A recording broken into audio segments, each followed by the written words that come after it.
Merci beaucoup pour cette invitation. Bien écoutez, le comité scientifique de l'EMC que j'ai le plaisir de diriger, est composé d'un grand nombre de spécialistes, des professeurs d'université, mais aussi des ophtalmologistes reconnus pour leur importance et leur connaissance dans la spécialité. L'ensemble de ces personnes recouvre toutes les différentes spécialités de notre spécialité, à savoir aussi bien des domaines comme le glaucome, comme la rétine, comme la cornée. Toutes les pathologies sont représentées dans ce comité scientifique qui va être en lien permanent par des échanges réguliers, par mail ou par téléphone, sur d'éventuelles nouveautés à inclure au sein de l'EMC. Par ailleurs, 2 réunions annuelles vont permettre de nous réunir physiquement et d'étudier la table des matières de l'EMC, de voir où en est exactement les différents articles qui sont en cours et surtout de rechercher si des nouveautés peuvent être incluses au sein de l'EMC.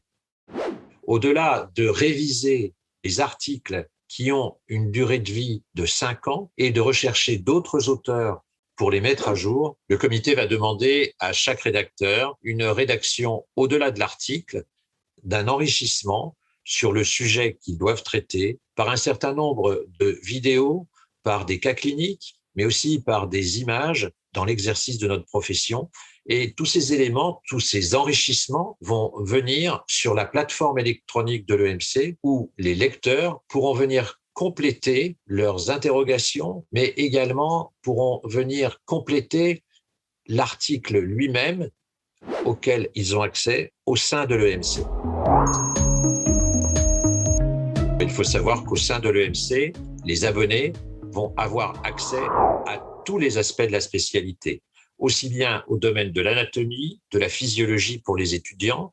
mais bien au-delà, sur toutes les pathologies des différents secteurs de l'ophtalmologie, à savoir aussi bien dans le domaine de l'orbite, dans le domaine des annexes oculaires, les pathologies des paupières, des voies lacrymales et l'ensemble des pathologies du globe oculaire qui va de la cornée jusqu'au nerf optique à la partie postérieure, avec bien sûr à la fois l'étude des pathologies, mais aussi l'étude des traitements médicaux, des techniques chirurgicales et de tous les éléments d'exploration les plus récents dont on peut disposer et dont on peut avoir besoin dans l'exercice de la spécialité. C'est une encyclopédie la plus complète possible, aussi bien sur le plan clinique que diagnostique, que thérapeutique, que sur les éléments fondamentaux des connaissances de l'anatomie, de la physiologie et des méthodes d'examen. Et c'est vraiment une spécificité française qui a essaimé dans d'autres pays d'Europe, mais qui peut être une fierté, car on ne retrouve pas d'autres documents d'enrichissement aussi mis à jour régulièrement dans le domaine médical. Il y a une riche collaboration, effectivement, avec 2 personnes au sein d'Elsevier, Madame Mazzocchi et Madame Girard. Elles vont assurer l'ensemble du suivi des articles. Lors de la réception de l'article rédigé par l'auteur, elles vont me le transmettre et je vais choisir 2 reviewers spécialisés dans la thématique de l'article proposé. Les 2 reviewers vont transmettre, dans un délai le plus rapide possible, une analyse complète à la fois sur la forme et sur le fond de l'article. Lorsque je les reçois, ils seront transmis à l'auteur pour une révision de l'article initial. Les nouvelles corrections ainsi reçues seront analysées par moi-même et, en fonction du résultat, soumises à nouveau au reviewer ou accepté pour l'envoi de l'article dans la chaîne d'élaboration et la chaîne d'impression. Un certain nombre d'articles, et c'est une spécificité de l'EMC d'ophtalmologie, en fonction de leur intérêt, vont pouvoir bénéficier d'une publication au sein du Journal français d'ophtalmologie, au niveau duquel je suis rédacteur adjoint, et en collaboration avec le professeur Baudouin, nous pouvons ainsi mettre en relief un certain nombre d'articles de l'EMC qui sont particulièrement intéressants, particulièrement didactiques pour l'ensemble de la communauté ophtalmologique. Les articles qui sont publiés dans le Journal français de l'ophtalmologie sont l'objet d'une publication plus courte et moins dense que le contenu complet qui se trouve dans l'EMC pour permettre ainsi une meilleure connaissance de toutes les documentations présentes au sein de l'EMC.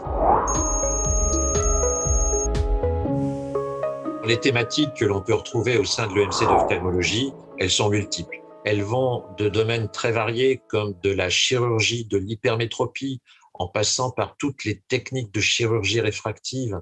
ou encore par un certain nombre de pathologies qui sont rarement retrouvées dans la documentation habituelle régulière de la spécialité. Et en plus, on va retrouver l'ensemble des éléments spécifiquement oculaires, à la fois l'ensemble des pathologies, leurs manifestations, le diagnostic clinique, les éléments d'exploration et également toutes les thérapeutiques qui se rapprochent à chacune de ces pathologies, du domaine de la cornée, du domaine du glaucome, du domaine du segment antérieur, de la chirurgie de la cataracte, de la chirurgie réfractive, en passant par toutes les pathologies à la fois du corps ciliaire, les pathologies inflammatoires, tumorales, traumatiques, dégénératives, si bien que de la cornée jusqu'au nerf optique, le lecteur pourra retrouver toutes les questions qu'il se pose dans ces pathologies. Il faut savoir qu'on va retrouver également au sein de l'EMC un certain nombre d'éléments de connaissances fondamentales dans l'exercice de la profession,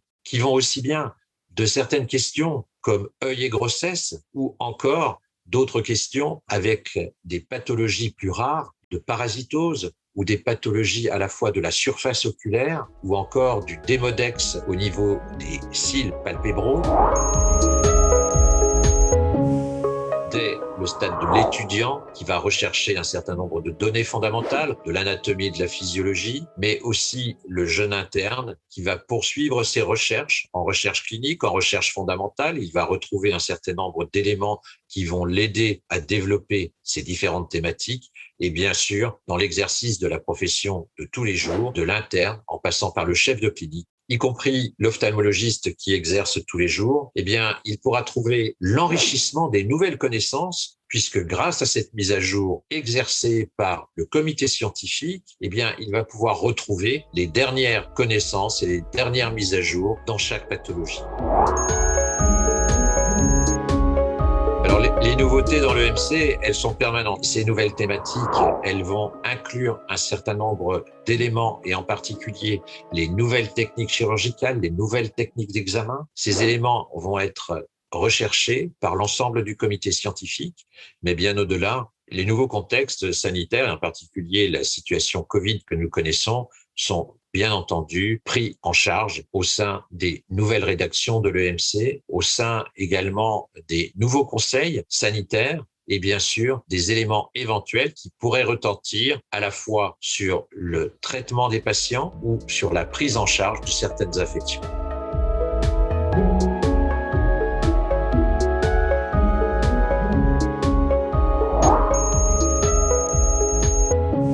Je vous remercie pour cette question originale. Alors, définir l'EMC en une phrase, c'est un petit peu difficile. On pourrait dire éventuellement que le chemin de l'EMC, c'est la poursuite d'un chemin de connaissances sans cesse enrichi de passionnantes découvertes. Merci à vous.